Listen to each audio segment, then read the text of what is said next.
करत हुआ? अरे तू ना पता का हो? पता ना तो पूछित कहाँ तैयारी हो? अरे बम्बई चलक तैयारी बा हो। तू बम्बई जात हुआ? और का? अच्छा चल बम्बई शहर में घुमल जाई, लेके रूम रानी भाड़ा पे रहल जाई।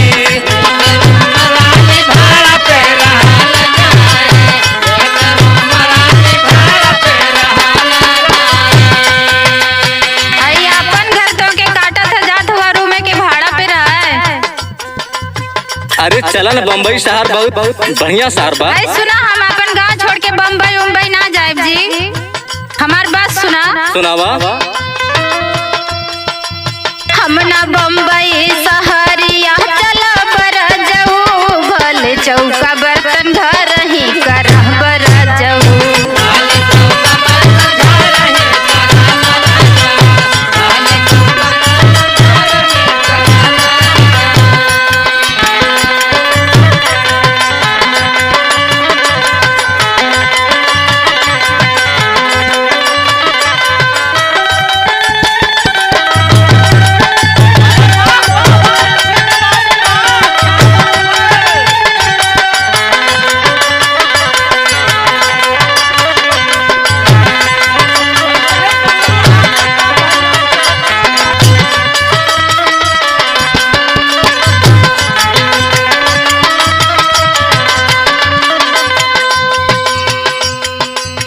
अरे बम्बई शहर भारत के सबसे बड़ा शहर बाटे।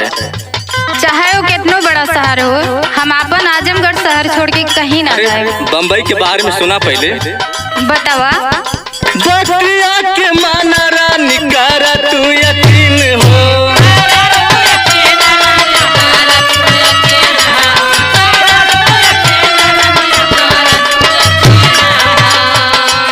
बम्बई शहर बाटे बहुत हसीन हो।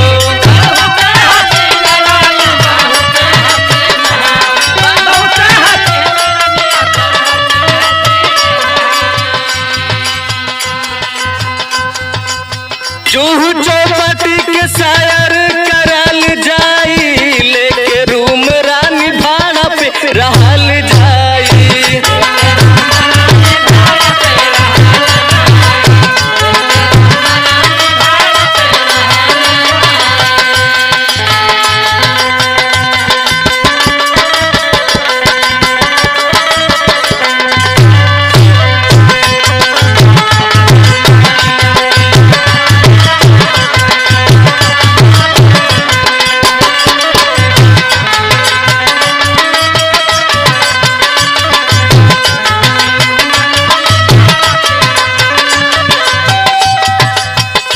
हाय तू बम्बई जात हुआ, तू जुहू चपाटे घूमा, हम अपन घर छोड़ के कहीं ना जाए वाला है।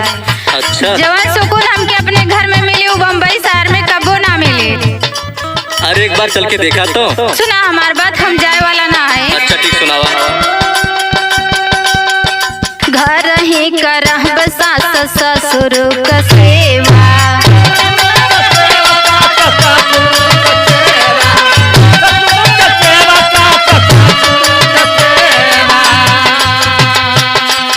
ओसे बढ़ के दुनिया में कवनो ना मेवा।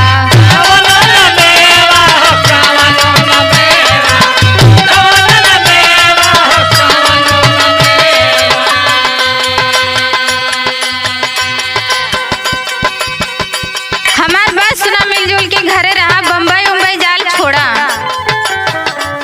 समझ में आवत हो? हाँ हाँ, खूब समझ में आवत। सुना। मिलजुल सुख दुखवा सहबर जाऊ, भले चौका बर्तन घर ही करह बर जाऊ।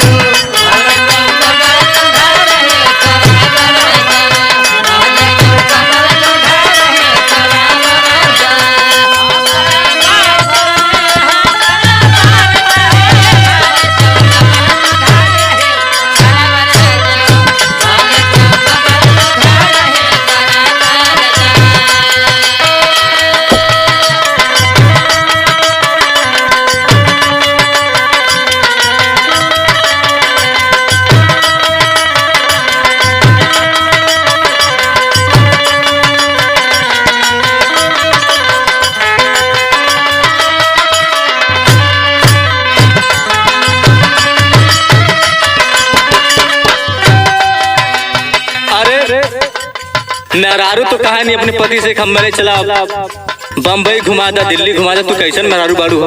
हम कल जो का मेहरारू ना है कि हम अपने सास ससुर के छोड़ के तोरे साथे घूमे जाए। अच्छा कैसन मेहरारू बाड़ू बतिया के माना